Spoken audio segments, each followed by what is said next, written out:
Action research is a change process based on the systematic collection of data, and then a selection of a change action based on the data.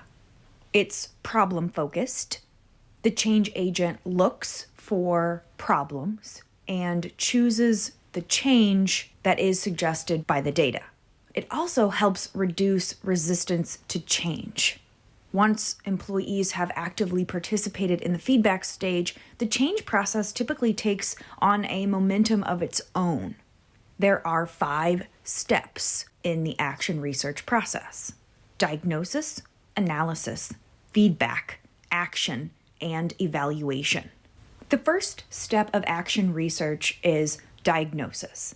This begins by gathering information about problems, concerns, and needed changes from people in the organization as well as other data generated by the company. In the second step, the information is analyzed and synthesized into primary concerns, problem areas, and possible actions. This can be done by the change agent or a group of people. Like other change approaches, action research assumes people will be involved in the change. In the third step, feedback, change agents share the synthesized information with organizational members, who then provide additional feedback to the change agents.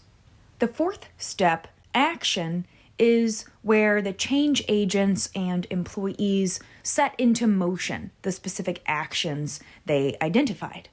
Step 5 involves an evaluation of the plan's effectiveness.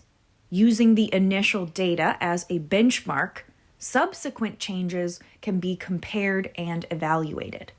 Did the change result in desirable outcomes?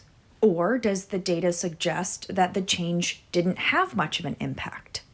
This particular model is similar to Cotter's model in that the situation has to be assessed, people have to be included, and the change needs to be evaluated.